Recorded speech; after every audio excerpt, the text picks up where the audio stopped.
Alright, so it's finally time to talk about the battle board and combat. It is important to note that we assume the game is staying as narrative as possible, and that we're doing theater of the mind, and the battle board only comes out to keep things simple when there are many units in play. If you're having a 1v1 fight, you should talk it through in roleplay rather than use the battle board. If there are hazardous terrains that make navigating the space important, you can use the battle board. So the rules apply in and outside of the battle board. You use the same mechanics to resolve attacks and things like that. You expand them very organically.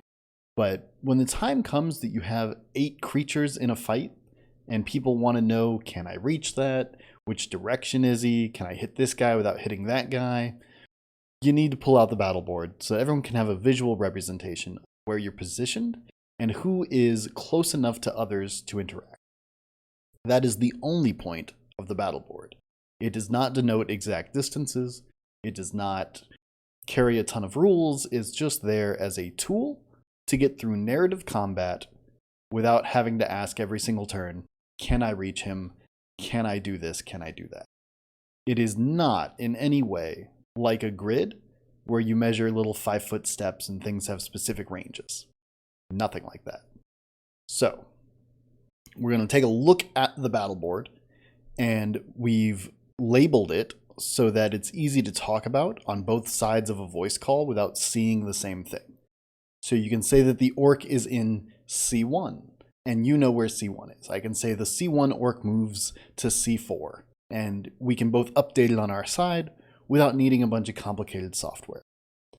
So, with that in mind, each circle of the battle board is called a range. The thing that we have to do is the storyteller has to determine who is the defending team and who is the attacking team.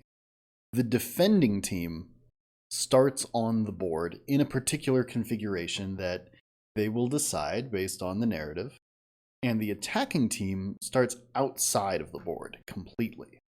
They note where they're going to come in on the next turn. So, for example, an orc might be approaching D8, and next turn he'll join. And the team will take a defensive posture and then be able to meet these threats. If all of the spaces are covered and there's nowhere for them to come in, then we need to get off the battle board because that's not a fight. I don't know what we're doing here. So, to determine which team goes first, we will roll 1d6 against 1d6. If they are the same number, the players will go first. It's that simple. Who starts on the board should really be a matter of who is aware of who, or who is starting the fight. Whoever's being attacked should be on the board. So, on the right side of the battle board I've prepared is a set of little squares. This is for tracking turn order. Each team acts all at once. So the enemies go, and then the players go. You can choose as a team what order you want that to be, but it'll remain that order until the next fight. You can choose at that point who's going first. You should also note on the turn order when new units will join. If there are guards running down the hall and they're going to arrive in 3 turns, mark that on the initiative tracker so that the players know and they can plan and they can react to that.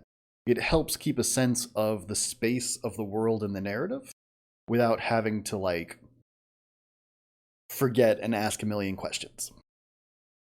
So that is setting up the battle board for combat. You have chosen the defending team, you have placed them on the board, you have selected where the attacking team will enter, you have rolled initiative 1d6 against 1d6, and the next thing is how to flee combat. So if you want to leave combat, you need to spend a full round on an outer ring space uninterrupted. So if the players want to run away, they need to get down to d6, d5, d4, spend a full turn there, and if they're uninterrupted, then they can leave. So let's talk about turns. What is a full turn? Generally, on a turn, you can take 2 moves, or a movement and an action, or 2 actions. You can only attack once per turn. casting a spell and needing to make a touch attack counts as an attack. So you can't cast a touch attack, paralyze person, and then attack. Doesn't work that way. You can retrieve something from your backpack and then attack. Dropping things is free. You don't have to waste time on that. And just in general, 2 actions per turn is a pretty good format. So far, we need to test it. So, movement. Moving 1 space on the same ring that you are on costs 1 move. Moving across rings costs 2 moves. So D8 to D1 is 1 move. D8 to C1 is 2 moves. That takes your whole turn. So in this way, moving inward and moving outward takes time. But circling the battlefield is much faster. Any space that could move into another space is considered adjacent. So for A1, only B1 and B2 are adjacent. For C1, D8, D1, D2, C4, B1, C2 are all adjacent. Now this is mostly only relevant for attack rolls. Melee attacks can only go into adjacent spaces, and ranged attacks cannot go into adjacent spaces. We're going to continue to use Snazzle as the example. When he's ready to make an attack roll, let's say he takes out his rapier, 1d6, 1d6. That means the attack roll is 1d6. Now, you may have noticed already, but if not, we'll go into detail here, that the hit zones are 1, 2, 3, and 4 for most humanoid creatures. That is the head, the main arm, the legs, and the offhand, in that order. So a 1 is a headshot, a 2 you hit the main hand, locational damage, locational aiming. So this means that 5 is a miss, and 6 is a crit. Now, in Words of Power, crits don't do more damage. They let you select a hit zone freely. So if you roll a crit, you can attack the head hit zone, you can attack the main hand, whatever you want to choose. So on a 1d6, there are 1, 2, 3, and 4 hits, 5 is a miss, 6 is a crit. On a 1d8, 1, 2, 3, and 4 would hit, 5, 6, and 7 would miss, and 8 would be a crit. So whatever the maximum number on the die is a crit, and everything between 4 and that is a miss unless there are extra hit zones. Sometimes you can get a 5th hit zone on like a scorpion that has a big old tail, or a lich that has an amulet, something like that. You'll use those extra hit zones to fill in. Now, ranged attacks are seemingly complicated at first, but it's actually quite simple. So you cannot attack adjacently. Each space that your attack will traverse counts the same movement cost as if you were moving there. And then you subtract 2 from the total, and that is how many hit die up you will go. So let's assume that you are standing in D5, and you want to hit a target in D8. You're going to count D6, D7, those are your freebies, and then into D8 brings you up to the next hit die, which will mean that you'll roll a D8 instead of a D6. If you continue going to say C1, B1, then you'll go up more and more. So you'll get to D10, D12. So you'll get less accurate, and your damage will stay the same. You can move through friendly units, but not enemy units.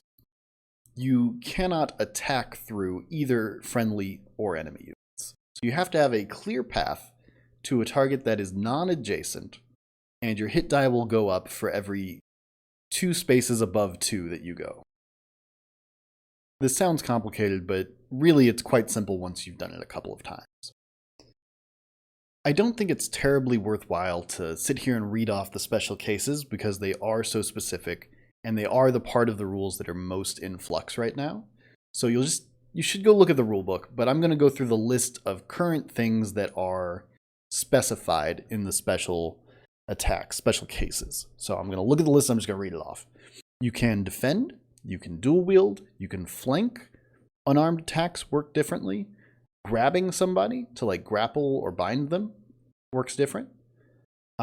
Anything that's bound, you don't have to make an attack roll against. you can just hit it for free. Unaware characters, same situation. It's like a free crit. If a character is taking an ongoing action.